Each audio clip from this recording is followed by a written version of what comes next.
Few.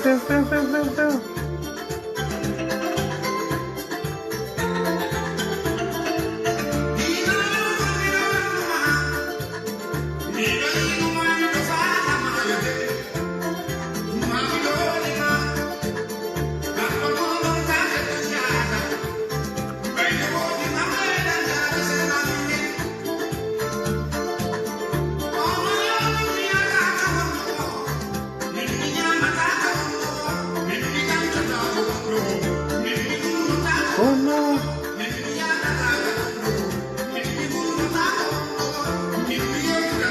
Waduh.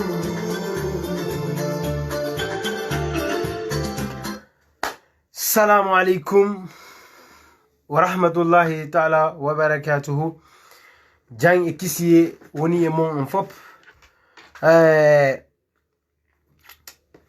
Me recevi message bouche parce que me publie do fika rumeur ou yaltudo la Guinée. Gibataou avant quelques jours me publie no mini Mandian Sidibé. Yo accepte ou comment dirais-je respecte un peu les Guinéens. Mini en fop den fala yo land o yahu yo yu ka pouvoir. En fop den fala dum nyande ko doni combat mengondo mais en besoin kadi et John Nugol des fausses informations au peuple de Guinée parce que nous devons aussi accepter de respecter le peuple. OK? Nous wodi piji gonton adwa ka wadde samakala. Si va dimpigi wataki samakala mais malheureusement Guinéen bebe ko welata be ko ya arufena quoi. Si Ari a fini, là ils t'aiment, ils vont t'applaudir, ils vont essayer de partager, ils vont essayer de te soutenir, mais Saouli Gonga, personne ne veut savoir cela. Donc, me recevi un message de bouche, certains m'ont attaqué que pourquoi que le président est mort. Ça n'engage que pourquoi moi je n'ai pas dit que le président est mort. Hey, miyota umpi ungotu. Moi, je suis indépendant, c'est-à-dire indépendant physiquement, mentalement. Donc, on a sabu gotto mi wadirta goddum. OK? Kala ko mi wolata do, ko mi andi information, taw no wona la réel, no wona la haqiqa, ko dum mi arta mi yota abonné be ambe, ko dum mi arta mi yota fambe ambe parce que je respecte mes abonnés, je respecte mes fans. OK? Donc, abonné be ambe, qu'est-ce qu'ils ont besoin? C'est des bonnes informations. OK? Ko piji ko wondi iyal fami haras be hindike be wawa tasark be wolani goddo go be herso ta yeso ko be nota man ko hala no lando jakko fenade. Donc c'est pourquoi ça woni yetto hala wolo ka réseaux sociaux, il faut modérer, il faut savoir quoi dire. OK? Parce que ça peut ternir ton image. Exemple, c'est soi-disant, comment dirais-je, Mandian Sidibé. OK? Moi je respecte le monsieur. Enfin, parce que la liberté d'expression existe. Même si je ne suis pas démocrate, mais je respecte les règles de la démocratie. OK? Donc, lui, à chaque fois, il nous raconte du n'importe quoi sur les réseaux sociaux. Je veux dire comme ça, c'est du n'importe quoi. C'est bien aussi des fois d'animer les réseaux sociaux, de chercher du buzz. Mais il y a des informations, il ne faut pas les donner si c'est pas réel. OK, il faut qu'on accepte de respecter nos parents. OK, himbe bui mo men bui la Guinée hidube la respecte bela no dila ben suka minina ben je respecte ce que tu fais la andi awola ta goddum fi fenugol kala ko wolata hare de mari information mum si ara wowla ben ko no yida ko wiya Alpha Condé fatigué min frère min mawbe min malheureusement heureusement mi no dali goddo mais ndaki on information. Après j'ai appelé quelques contacts, OK, au sein de parce que dans les sawoni what vidéo, il faut avoir des relations aussi, il faut avoir des sources fiables, OK. Après mi noddi himbe buyi wonbe lagine ton harako wonbe proche kadi arawai. Parce que j'ai même des amis qui sont gardes rapprochés du président.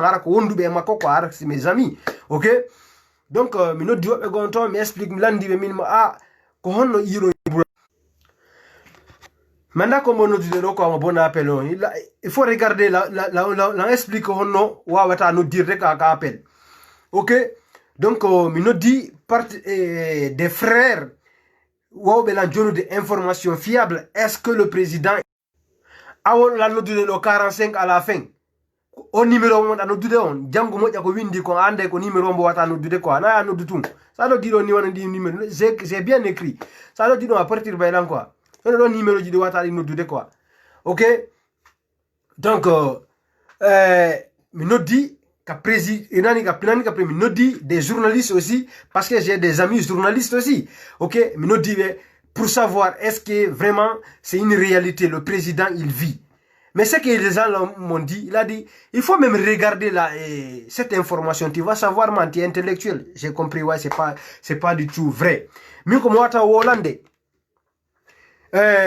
bani adama dakbu ko wata ma ko moƴƴande wota jokku ko wata ma ko bonande ça fait dit hennagol information fenandejo no kasa weltintego e ɓernde mais moƴƴanama e antigi parce que c'est a wowti jaɓugol fenande ñande gonga wola wa holtako ce monsieur qu'on appelle Mandian Sidibé waro ɗo o wiyen ɗo que le président o yeyi manda pays hombo ñawdagol c'était archi faux il faut payer ko fenande. Ok? Donc, au fini de kade oui, président o mai. Mais, nous wodi wobbe hay joni lagine ton, wonbe inude. Franchement, ko gonga, président o mai, wobbe no de la yenna là, parce que j'ai dit c'est faux. Où va la Guinée? Ça fait dire, mimi a la droit à Gol, en personne que le président n'est pas mort. Ok? Moi, je n'aime pas Alpha. Mihidata karimu hidata mu aduna, ça vous ne parce que nous wodi frère be warabe. J'ai des amis qui sont morts. Ok? Harako injustement, mais wada godum justement. Ok? Même moi j'étais victime. Mais fena. Mera mi fena na yimbe ben wobbe no do be holi lan kala ko mi jodi do mi yewti yimbe men be jettay be hutora. Mais mi halne on fop musibbe am. On won be lan darde do fop. O information me be jonni do. O information mo be ini do Alpha est décédé, c'est faux. Mimi yoti on c'est ko fenade. Maintenant on to sur son to be jetti, mais c'est archi faux mes frères. OK? Ce monsieur là, problème qu'on nous a dit selon certaines informations que j'ai reçues par d'autres personnes que je crois aussi, be wi wo mawdon o yaro bere. O bay. Ça c'est la vérité, nous dit o yaray. Maintenant des fois il peut boire jusqu'à tomber. C'est ça, et ça c'est une vérité, parce que le président, des fois, il hala, si moi y wulu de andai ko yaro berara mo yalti de ngangala à chaque fois. Est-ce qu'on famille? On a no yawo gol kadi, mais c'est une vérité. Ben ni pi on le film ben nos familles explique ben vrai. OK? Et peut-être il y a eu quelques malaises. Ça c'est parce qu'il a trop bu. OK? Parce que yarimo ya wada no malaise yi wobe famille goddum go quoi. Mais le président là il vit. Donc wobe kadi ni comment dirais-je, qu'on invite à Sabari FM, qu'on nous dit que c'est archi faux, non, c'est pas vrai, qu'on on dit c'est faux, c'est qu'on on peut-être rati quoi, mais c'est une vérité, ok, c'est lui-même qui parlait là-bas, il a un frère, on a non, wari mo ya mo adresse au espace, nani hari mo adresse au RTZ, man, dandi des fois doit avoir des plaisirs, jama on fou, et c'est la famille. Des fois ko enen tigo no jonu de Alpha Condé inde hare nganda de jonu de mo inde ka passé de jonu de intercitro e makko fami mi alni en do pingotum solution wona argol do bonna fena parce que c'est feni ha en fulki nyano ya jonu gol information nyande ka goddo holta ko e kono benata bena c'est des hommes irresponsables kala ko wolde himbe holta ko en ko dum il faut éviter. En famille, surtout vous les communicants de ces partis politiques là, il faut éviter de partager ces arts des informations. Parce que ça partage de partis politiquement. Comme regardez les politiciens, regardez le comportement de ces partis là. Déjà à détruire un département, à détruire à bonne image. On a Mandian Sidibé. Il a l'habitude de mentir au peuple de Guinée. Maintenant le jour où il dira la vérité, est-ce que God Holtom? Non. Le président est mort. God Holtako. Parce que déjà il a trop menti. Hein? Il a trop menti. Le monsieur, je l'aime beaucoup. Parce que des fois, il dénonce des choses. Mais je n'aime pas comme moi. Min katagno do mi da goddo fenana o mi hidu mawo ko ya wola na vérité parce que moi je suis comme ça. C'est la fala ma halande goddum mi arata mi rewa goddo godde ko antiki mi nodata mi explique na ma minna ma ko ni woniri. Donc soit accepte à Maron accepte mais je vais te dire en personne. C'est ça un homme.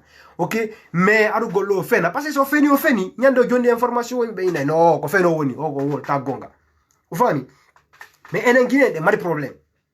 C'est un chalu non non mo ena en ko ene en personne mo ena parce que enen ko nouvelle ten ko mi arudo hara onon tigi guiné be hidon andi mi fenay woni mais aro e hara ko nouvelle ten be heda gol ko be kella be na wayti a raison mais partage vrai il y a plus de 1000 personnes 2000 personnes wara ndar gol hara himbe be fop hara yawon ndar dande ko fenade mais tu aimes regarder ça et c'est pas bon pour toi surtout non enen yow be école seda on acce hakke be bal changer yagol école so goddo woni a yeyi école a doit subude ko yewta enfin OK parce que ben di politique wona bernde wadirte ko dum sonjude OK politique enen kadi hande kadi ndare no Aziz Siren pijugo ndare no wadi ren pijugo meten wowlutum ko wona parce que so jokki ko wona réel nyande wolde ko wona réel hande kadi crédibilité men on bonay si bonile hande kadi hada en perdi popularité en perde popularité parce que hande kadi kala yewtude en holta ko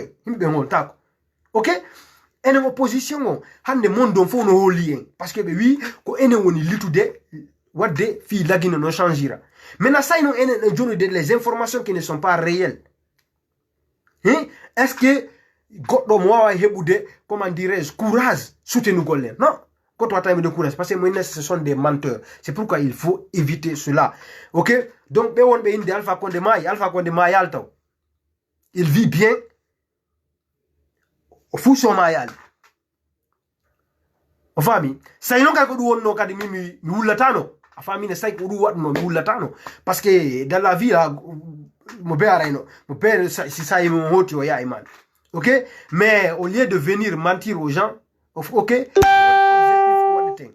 OK et comment dirais-je le pays là Mali peuplon mais dans les batailles utili ba politiciens mais trop mais rien ne va mais qu'est-ce qu'ils ont décidé d'abandonner d'abord ces politiciens là quand bébé iniso forcément ils vont essayer d'organiser une grande manifestation pour dégager ce psychopathe appelé IBK OK mais aujourd'hui forcément IBK o denjike himuli OK parce que le peuple o ata fendo ina do hande kadi c'est un opposant OK maintenant Macky Sall aussi le 23 juin de ce mois Sénégalais yalte pour demander le départ de Macky Sall mais anda s'ils vont réussir ou pas mais les Sénégalais quand même ils sortiront pour dire qu'il n'a qu'à quitter le pouvoir parce que pour eux il ne fait rien dans leur pays sauf comment dire piller le pays OK maintenant Côte d'Ivoire aussi me prépare mais pourquoi pas nous les Guinéens aussi préparer la même chose c'est ça objectivement au lieu de venir ici dire monsieur Alpha Condé mort il n'est pas mort mes frères OK il y a pas de tricage là-bas il ne faut pas venir mentir seulement c'est pas bon et quand on doit on doit se fixer un objectif un faut John Neng Haldeng what une date maintenant ce date là on va en Europe faire des manifestations quand on a des problèmes ils vont essayer de dénoncer de parler maintenant on va en Afrique parce que au camp on Sibi Soudé franchement dictature monsieur Alpha Condé maintenant vous allez essayer d'organiser une grande manifestation sans ces opposants là opposition on doit wonde yeso hande kadi en tigi wonta yeso marson ko dum do waten gagnade ko dum waten radi Alpha Condé ka pouvoir mais tant que parce que moi des information des vidéos d'1 minute il y a eu des personnes qui m'ont même attaqué pour dire que frère toi il faut venir mes frères avant peut-être j'étais en danger mais actuellement là je ne suis pas en danger moi OK peut-être on peut m'interdire de rentrer en Guinée mais je ne suis pas en danger ici quand même OK c'est toi qui es en danger donc c'est toi qui dois sortir pour te libérer mon frère OK c'est toi qui dois délivrer c'est toi qui dois te battre parce que moi je me bats OK j'ai eu beaucoup d'ennemis il y a même des gens de mes amis parmi des gens que j'ai grandi avec ils sont devenus mes ennemis à cause de mes vidéos OK j'ai eu aussi beaucoup d'amis OK des bonnes personnes qui me soutiennent aujourd'hui qui c'est ça la vie mes frères mais il ne faut pas mentir monsieur Alpha Condé n'est pas mort kala wi don Alpha Condé ma yo fenay ok et numéro jino donc kala fa noddude il peut appeler intervenir au là aux femmes et situation. Mais pour moi, les informations que j'ai reçues, Alpha, il vit. Ok? Et pour en bonne santé aussi. Seulement, berende wadi mo quoi, andi des fois, yara quoi. Maudon, figurta dum don, famille. Donc andi de maudo jinjandu de do. Ah, no fandi fewdo de bana en fena. O buri kon be tout quoi. Donc kambe ko dun wadde o yaru, o hebi malaise quelques malaise ko dun yimbe ben yetti confondi quoi. Ok? Voilà. Maintenant, Mandian Sidibé, tout ce qu'on doit le dire, il doit accepter un peu de nous respecter. C'est-à-dire, il doit essayer de trouver des bonnes informations, nous donner. Les fausses informations, la Guinée n'a pas besoin. Moi, quand même, je n'ai pas besoin de ça. Ok? Parce que c'est d'avoir quelque chose. Ça fait du coup, avant ce qu'on me fait là, quoi, maintenant. Je ne vais pas retourner en bas, quoi. Ok? Objectif, comment réussir? C'est ça. Ok? Qu'on ne me ko yimbe sikka ko dum miji quoi ok ko hon indiande yarata do dum miji dum noni on objectif ok ba mi dit ça quoi maintenant kala jonno wala fenande je m'en fous ça m'intéresse pas ok donc Mandian Sidibé doit accepter de nous respecter c'est un menteur ce monsieur ok là on dit wobe gonto harebe hidimo mais c'est un grand menteur ok moi je suis contre monsieur Alpha Condé je suis contre la dictature ok la dictature au moins je suis contre la dictature de monsieur Alpha Pratique. Ok, je me suis trop battu. Je peux dire, je me suis trop battu. On m'a insulté père et mère. On m'a menacé. Ok, on m'appelle chaque fois, on me donne des, comment dirais-je, des menaces. Mais personne ne peut me faire reculer. Parce que moi, je ne suis pas un, comment dirais-je. Donc, je suis guinéen. Moi, je ne suis pas étranger en Guinée. Ok, je ne suis pas un étranger en Guinée. Je suis guinéen. Donc, je dois m'impliquer. Tu vois, je dois me battre pour mon pays. C'est ça. C'est pourquoi j'ai accepté. Ok. Donc, on nous dit, il faut intervenir.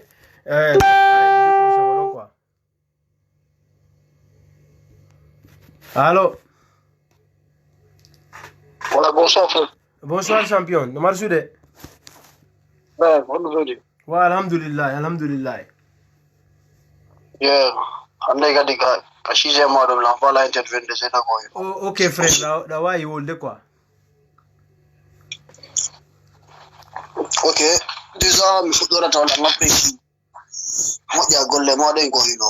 Ok, champion. Franchement, ko na onde konko. Ko du fondi quand même quoi.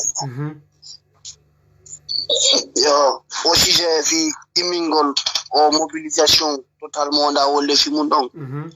Et un des problèmes qu'on compte oni. Déjà ni jeunesse son calum qu'on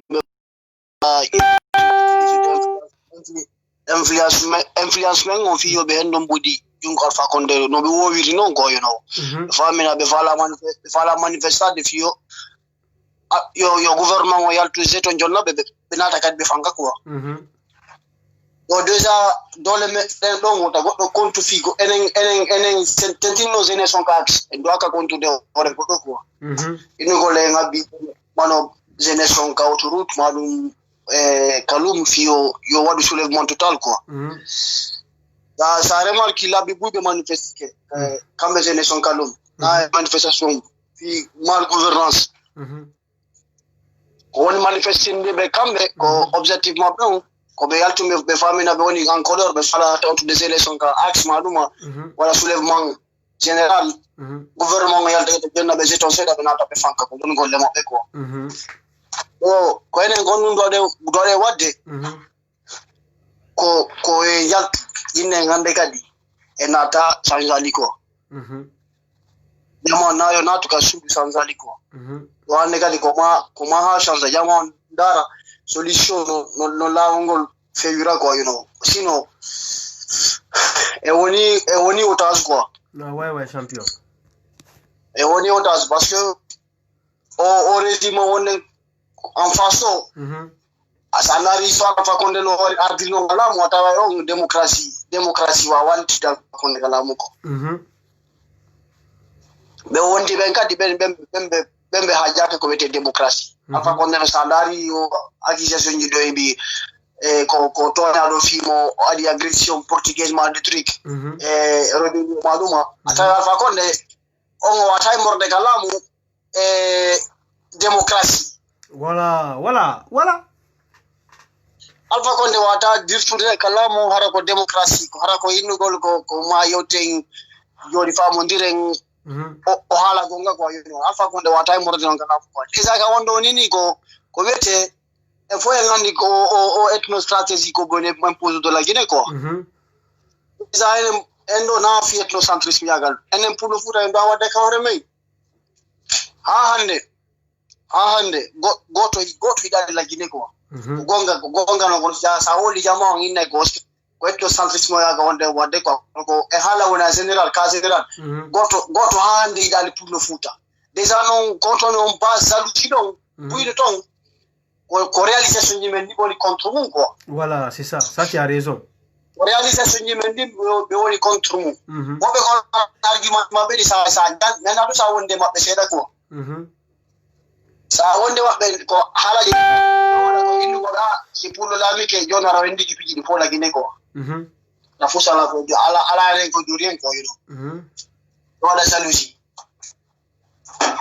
enendo hande gadi baytunga la wali min go pingo tumbirete ni kala Alpha Condé do mais min tama pour le futa fo woni ni ko mata mi ko confirme ka me hande kadi fulbe bus fewti la wol goto lande kadi non ko alhamdulillah ko alhamdulillah sandari politique non yare ni e ko feddi ko ngata way piji buyi e changer e parti di buyi en changer quoi bay do sa joni e wati wide en fop men ko ndo wide e foko do wonde yaade afami sandari manifestation ni wonde wadde gale di kono me o duni ko concerné ko hande kadi na opposition o même mi yaade opposition o alchangande do ko ko ene population o tigiri do ay ma de yalta kala o le na hande kadi en attrasan fiji di changer bay sandari be sibe men wara do tawata be bonna be nyamana goddo be ko réclamer to go trois pas yo be wuru be puis on change ya ko beneficio be wara sabu no wara kadi sabu way ko kula do ngolde bay kama be daki su be kax be yata be asikalu manifeste do hande jango be ya kax be war to jamon ko isa ko sibla be no hande kadi langande busta ne kadu do jamon ko men mi pata do wide jamo hande kadi o problème wonde ngam fasto hande kadi ota goto habbo FNDC duma inugol ko ma habbo de men non si yalte ngenen réclamer droit ji men din ko jamo do yaltude nyalla ka yasi wala ka yasi ina hande kadi fanningal Alpha Condé wal kalamu min kay ma walande do moni victime woni mi sokama sabudun ko wadi bay ko grenade ko menen groupe ame grenade nangitano ko ko menen nangitano na baga prison yettibe jonni me pingaje be tikira men to photo ju fenande ko so adi jan ko menen warde jama o kax jama ngebi chance yalti mun ko kono me hari be kime mojjano ko langande no ni be men busto to ngajoni kaso to no marato ngajoni famille mabbe di woni perdude ko yalla yaltimbe ko konno marda wiugol be jama gonga be jonna be do fausse information ji be panique jama on quoi jam wota goddo habbo déjà daw hey wota goddo habbo information fi ma Alpha Condé ko damo na ene na mai de Alpha Condé ko matude ko wongo combat fi Alpha Condé mai maluma voilà on wade combat ko fi o change quoi mais déjà mi hay information ji andi calcul ta don quoi voilà frère voilà est-ce que des fois doit calculer donc information Alpha Condé mai pose question est-ce que c'est Alpha Condé mai ko no ka to yo voilà qui va prendre le pouvoir c'est ça le problème ko jungo ko façon himbe honu ngal lamo toy voilà ko naggi honge yetata lamu ko dunga miitoda quoi mais jama na ya ino Alpha Condé mai alhamdulillah joni tangini be yon sanzai jon lamu gono ayarto tere nokke gari no ya ndese ko dugula jon lama de kadi ko dum nonde woni raro la sa konte quoi no la sa konte e fo siari dadis no woni correct quoi kono mai ai no jaka Dita lan ha de ma ya lan ko hakuna nyalla. Enen o problem mo ga pay men hande min mi halante fus hakuna nyalla enen ax wata goddo habbo et autoroute wata goddo habbo et à 100% kalum mi ala ni manini law ma rassure de ni sélection kalum be mobiliser seda be famina be woni en color ko be fala yon of the action bada soulèvement total mais hakuna ni Allah stratégie mo comme o utiliser de souvent la mo yaltina mbudi ka présidence ke tambudi jonna be kambe sélection be nyama be fank kambe hore be ngayna sélection fo kalum ko yummiraɓe to woni kalum jeune ala ton quoi kala jeune won men donc c'est des jeunes vagabonds qui sélection kalum jougol ballon quoi awata ko men gude goddo kanko objectif mako kanko nyang sa est-ce que c'est nyang hakune kala salandi ke sélection ton rekondo de rêve mako ay wata ma jom de réponse correcte quoi non ko jougol ballon quoi mahimu gol no I don't know wata baya ide be ona pro no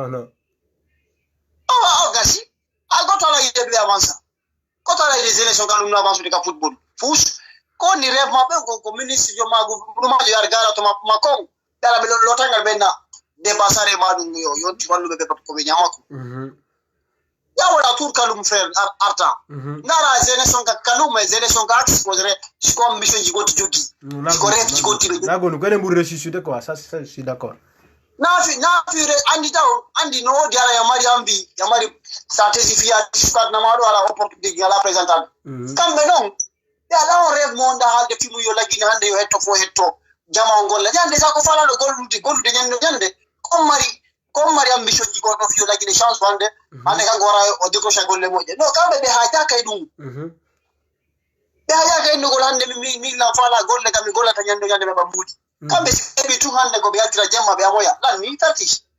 Ok frère, franchement frère aweltanama quoi imbe no tantu de kalimo ya quoi.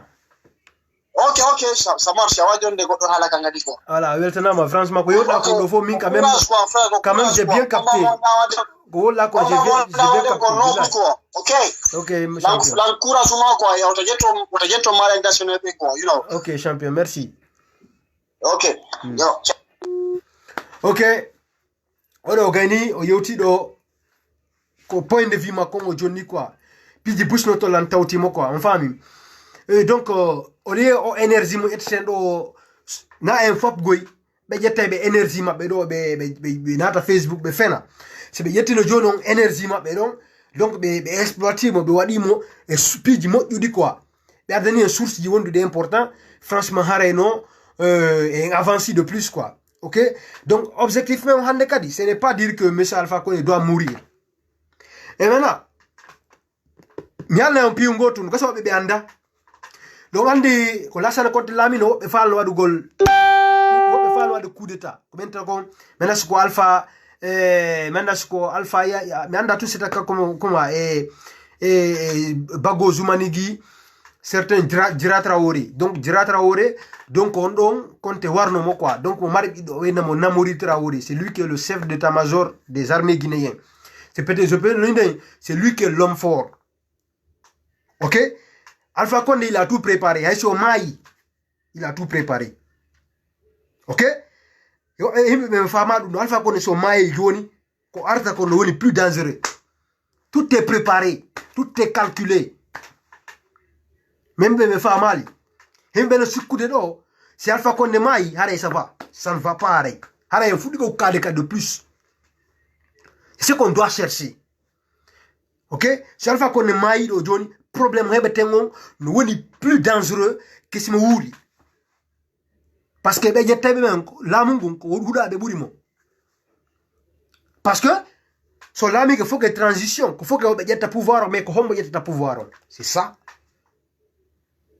C'est ça le problème. Maintenant on donc jette pouvoir. Men o jonna kadi wobbe go kadi be fala kaman. Kono mi wadirta di. Ok, donc objectif ce n'est pas ça. Mimi halni on meilleure solution, ce n'est pas venir ici crier ou bien parler, non. Ko yen ar yetten énergie men on fop eto den eh ben organisation c'est des activistes les jeunes de l'axe, ok, parce que jeunes de l'action comme association qui ne ton comme tiki boda communiquer ben no jol me fala il faut yaltu peuple de Guinée il faut yaltu nene ben mawbe ben comment dirais faybe ben hay pay koy kala wodo mar seppude on tigi yalta auto ala wal be na yo tippi ngoto makko yiltungal ko koyde warata so mo wata seppude wo woni ka sodu mo hay su ko bofo yaltu direction au palais du comment dirais-je au palais au palais présidentiel c'est Koutouré en famille har objectif c'est d'aller jusqu'au là-bas et faire partir Michel Fangou, c'est ça, ok, ou bien il renonce ou bien il quitte, c'est ça, mais il ne golo parce que il me ben ida nanu ça woli me ben hol be yenna ma non frère c'est pas comme ça, je ne suis pas d'accord, non, tu ne peux pas être d'accord, hein? Mais à Joki Piunga à la avance, mais pourquoi pas faire quelque chose, autre chose, hey, c'est à Joki là, la taille à la avance, c'est le là, il y a un autre. Ok, peut-être ton va changer de quoi. Et Joki, groupe FNDC, franchement, ils ont bien travaillé. Moi, j'encourage aux familles, manifestation de RPMA, FNDC Paris, FOP, j'ai participé. Ok, FNDC, manifestation il faut j'ai participé. J'ai toujours communiqué, j'ai toujours partagé leurs vidéos, ok, leurs trucs. Mais, il y a aussi un gros man, il de fous. Hey, on a argoté, ils ont gagné. Ils n'ont rien gagné. Fi rien gagné. Parce que objectivement, c'était quoi? Qu'on empêche l'élection d'Ido. C'était ça l'objectif. Mais est-ce qu'ils ont empêché? Non, ils ont empêché l'élection d'Ido. Même si elle est reconnue ça, mais c'est les gens là, ils ne yobé de hande kadi. Famille, ils récupèrent des moudi mendi, mais nyamu de diman. Ils yobé de, mais ils s'en foutent. Et ne quoi, ils sont légal ou illégal. Quand l'objectif, que ils ont de salaire maintenant. Donc ces gens là, ils ont des salaires maintenant. Mais qu'est-ce qu'on peut dire? On ne peut rien dire. Maintenant, les gagnants qui combattent maintenant, il faut qu'ils acceptent et gagnent les combats maintenant. Maintenant, il y a nos responsabilités. Maintenant, et donc l'opposition, hango sengodo, moi de échec tout qui va 2010, et il y a échec, et les gars ils faire l'enco. Et donc FNDC, il y a eu plusieurs morts, mais échec tout. Mais pourquoi pas nous-mêmes, prenons notre responsabilité. Maintenant, non, FNDC, c'est l'Oudalé, Baouri, mais faut payer ça. N'a quand même le commandant de Kadifous. Maintenant, manifestation, c'est le peuple. Il y a un commandant qui goto. Il faut qu'il y ait un camp de tiki barabe sepa. Donc, on a argolo inna ko ala jenni ma ko cerno ni dunga la to hande kadi. Il faut qu'il y ait un objectif ko palais. Asibe wara ibe waru, mais objectif on ko palais. OK? Ko non tu wate réussi soude. Mais hulugol inne ko no mi huleta be waru men ala jen do ka memede ou men bawuri do ka warede ou bien aliou ba do ka sokede. Non? Hare faut kitale lokutaw.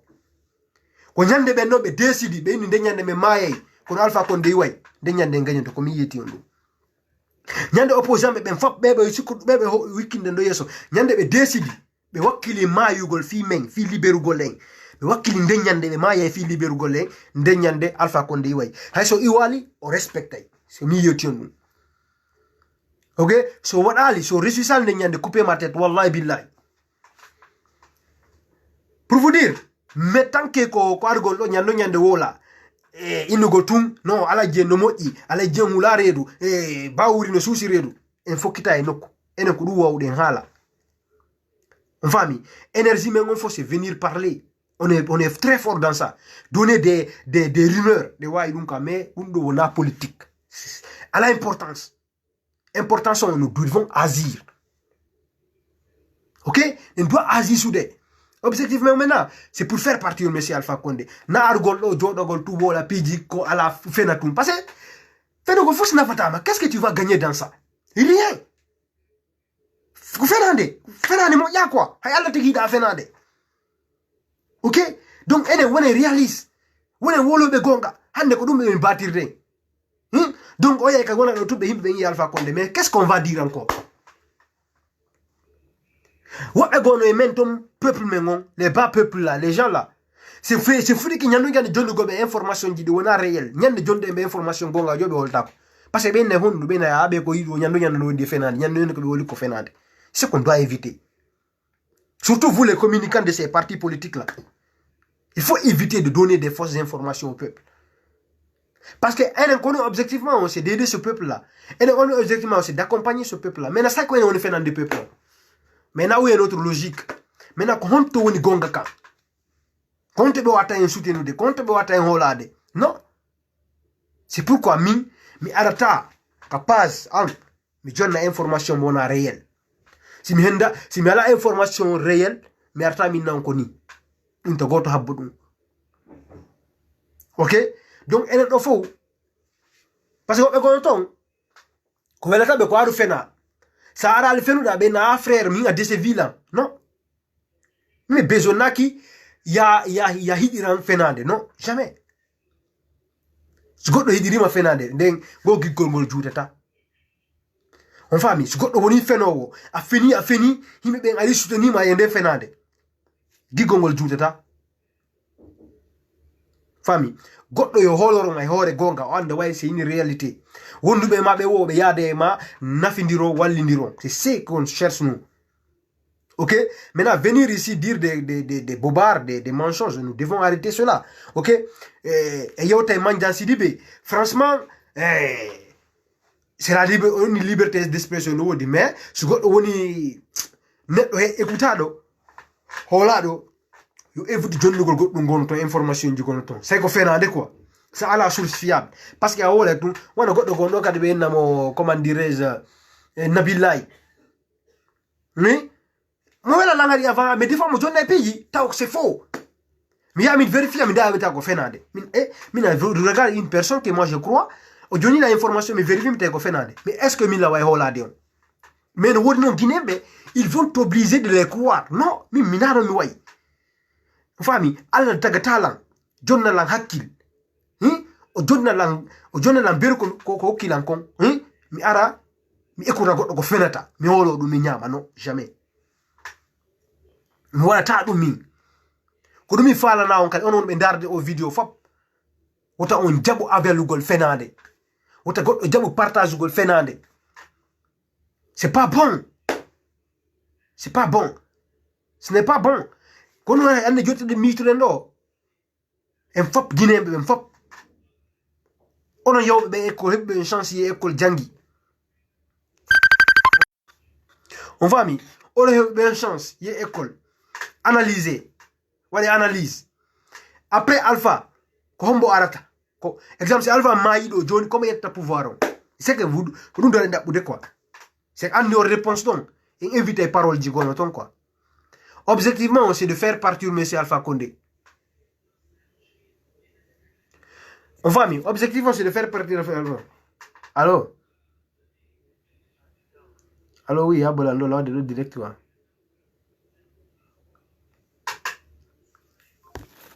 On va mi objectivement donc itugol Alpha Condé ka lam maintenant enen hande kadi en besoin ki ar gollo wola ko woliwo, c'est ça en do arde jonna himbe ben quelque chose qui est goni important sendo da jamaon e piji wonde hagiga donc no ar gollo fi jutingol hala mi arno do.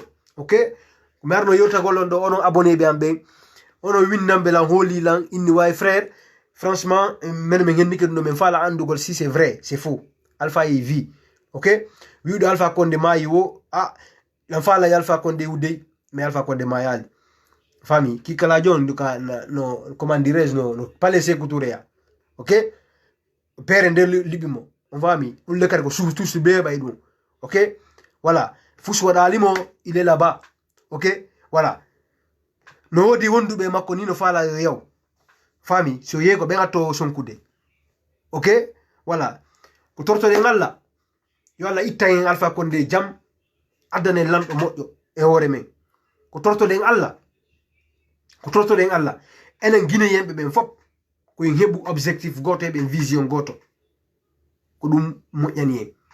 OK wote en jabu hidugol fenade hide gonga kala ko woni gonga jokken dum don objectif men on fixode nous enen wolabe ben enen défendabe gonga kan wonen défendobe gonga woten beydu fenande nga gonga men parce que c'est fait di fenuma hande kadi ben crédibilité men on bonay et si boni le hare interdit fami en ari hado adna on fo fudike on holade porto be fudike on holade Afrique ta comment do fudike on holade mais est-ce que c'est fudike fenugol est-ce que wututa ko wututoy. OK maintenant vaut mieux dire la vérité.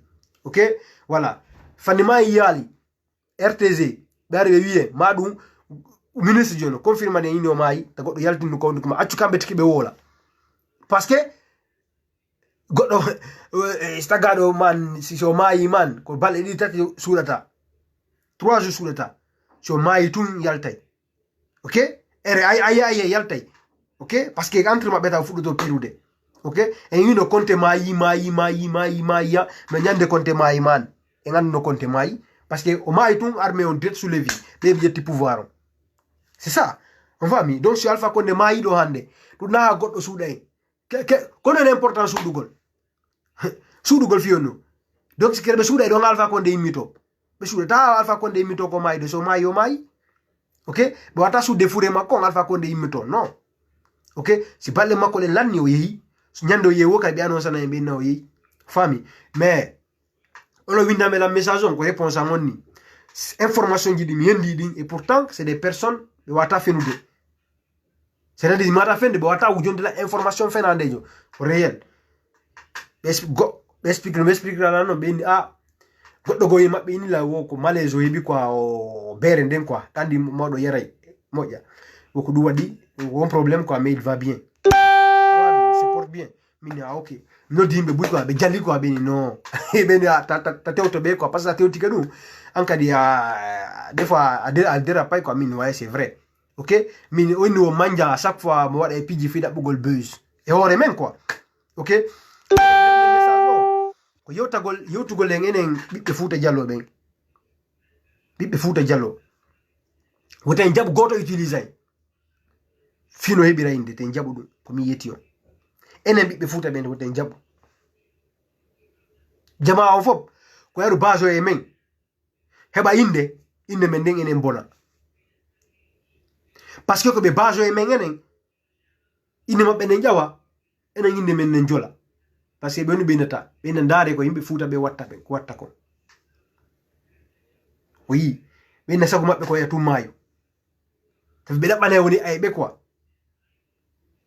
fami ɓe ɗaɓɓana woni ayɓe fami ɗandi kadna ɗo hay sa hiɗa goɗɗo politique ɗo e sengo politique ɗandi mo a yiɗama mais mo a yiɗama par ce que ni simi yiɗama ande mi yiɗama goy nafigiyagal ala toon est ce que a fami simi yiɗama ande way mi yiɗama par ce que mi considére tama ok maintenant si lan hiɗuma kadi a ande kadi lan hiɗuma min ko noon mi wayi quoi ok donc enen kadi ka politique hay sen hiɗa goɗɗo te gandi mo en hiɗama koyo jiɓo est ce que wono hiɗilam donc wonen ɗon fami ɗuyten kadi haala kanka Facebook trop c'est à dire wona wolugol rumeur ji ɗin ko en ɗuytu ɗum base oɗen hande kadi hon ɗum valorise ugol e hollugol yimɓe ɓen nous sommes les meilleurs c'est ça hollen ɓe enen ine ɓuuri fop hiɗugol lagine fami yaltinen projet ji créé en piiji hara ko wata en avancinde